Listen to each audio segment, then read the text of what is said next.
എല്ലായിടത്തും കാണാറുള്ള ഈ ചെടിയെപ്പറ്റി എന്താണത്ര അറിയാൻ എന്നായിരിക്കും മനസ്സിൽ തോന്നുന്ന ഒരു ചോദ്യം. ശരിയാണ്, ഇത് വളരെ സാധാരണമായി വീടുകളിൽ കാണുന്ന ചെടിയാണ് നിത്യകല്യാണി അഥവാ വിൻക റോസിയ. ഈ ചെടി വെള്ളപ്പൂക്കളാണുള്ളത്. പക്ഷേ ചുവപ്പ് നിറത്തിലുള്ളതും പിങ്ക് നിറത്തിലുള്ളതും പർപ്പിൾ നിറത്തിലുള്ളതും ആയ പൂക്കൾ ഉണ്ടാകുന്ന ചെടികളും നാട്ടിൽ കാണാറുണ്ട്. ഈ ചെടി ഞാൻ നട്ടു വളർത്തിയതല്ല.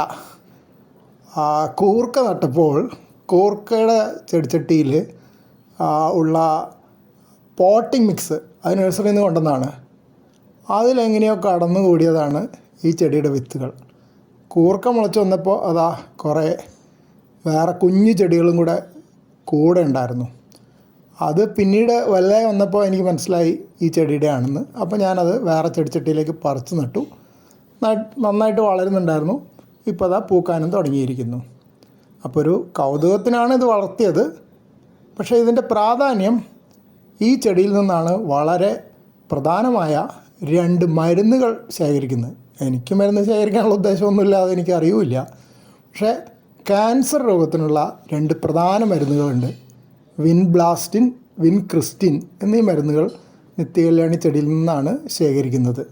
അത് വിൻക ആൽക്കലോയിഡ്സ് എന്നാണ് ആ ഗ്രൂപ്പ് മരുന്നുകളെ പറയുന്നത്. ക്യാൻസർ എന്ന് പറഞ്ഞാൽ ക്രമാതീതമായി കോശങ്ങൾ പെരുകിയിട്ടുണ്ടാകുന്ന ഒരു അസുഖമാണല്ലോ ചില ഭാഗങ്ങളിൽ. അപ്പോൾ ഈ കോശങ്ങൾ പെരുകുന്നത് മൈറ്റോസിസ് വഴിയാണെന്ന് നമ്മൾ പഠിച്ചിട്ടുണ്ടാവും ബയോളജി ബുക്കിൽ.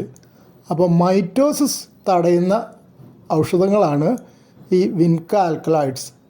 ഔഷധ ഗുണമുള്ളതാണെങ്കിലും ഈ സസ്യം ഭക്ഷ്യയോഗ്യമല്ല. ഔഷധ ഗുണമുണ്ടെന്ന് വിചാരിച്ച് എടുത്ത് കഴിക്കാവുന്ന സസ്യവുമല്ല.